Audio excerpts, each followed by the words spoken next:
All right, so let's do this. My name is Dawn Dalton. I am a freelance writer and an aspiring author. This year, I am working towards publishing my first novel, and I'm taking you guys along for the ride. Today, I want to talk about some of the stuff that is my favorites, the things that make my life as a writer easier. From the things I use, to my favorite coworker, to the craft books that I absolutely love. I want to show you some of what makes my writer life better.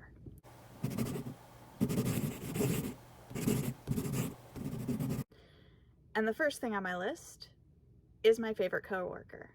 My favorite coworker is me. She's super duper adorable and sleeps most of the day, so I don't really have to worry about her interrupting my work except during very specific times when we have to go outside. One of the big things that I absolutely love, and is obviously my favorite, is my desk.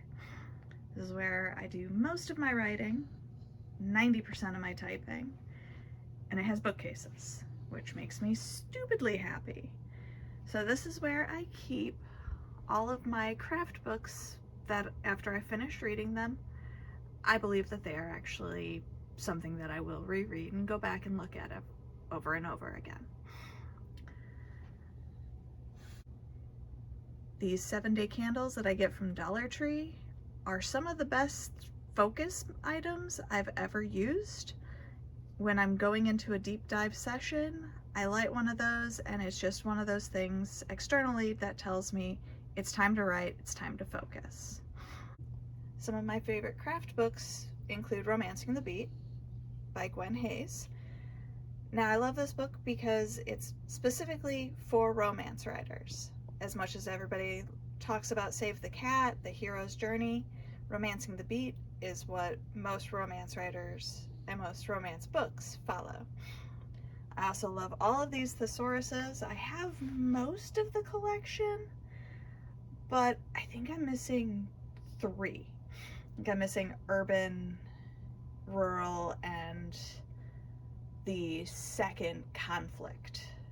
So these are good if, especially like the Emotion Thesaurus is great if you have a shy character and you are sick of them blushing at everything.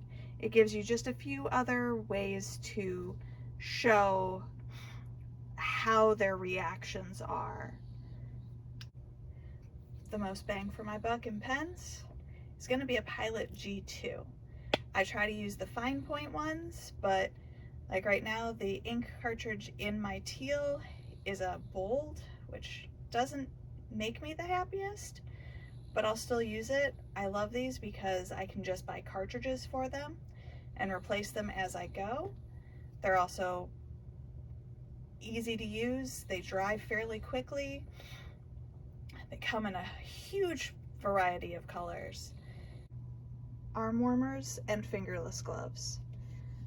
The fingerless gloves are story arts. They are actually Peter Pan. One side has the ship, the other side has Tink on it.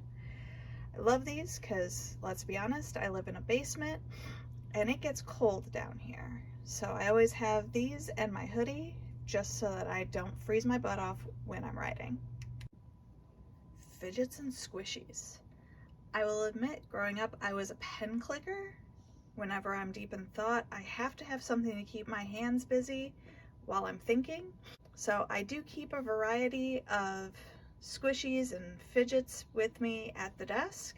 Most of the time it is just the unicorn squishy while I'm thinking, but sometimes using the Pop-It is a better option. Some of my favorite author-tubers include Kate Cavanaugh Writes, TheRevisedWriter, definitely HeartBreathings, and Rhiannon. Rhiannon and the Revised Writer are the people that I have a tendency to do most of my writing sprints with. HeartBreathings is what has gotten me the most organized with my writing and my life. Kate is just fun, and I absolutely adore her. because she's completely and utterly brutally honest with her process. And I also follow Jenna Moreci, who is just brutally honest about tropes she doesn't like and the state of the industry and how to self-publish and make sure that you are doing it in the most efficient, time-saving, and money-saving way possible. So that's it. That was a sneak peek behind the scenes of some of my favorite things as a writer. Do you have any favorites that I should look into? Is there a craft book that you think would help me with getting to where I want to be by the end of the year? If so, leave me a comment below. Otherwise, I'll see you in the next one, and don't forget to feed the algorithm. Boop that like button, hit subscribe, do all the things that every YouTuber asks you to do. And I'll see you in the next one.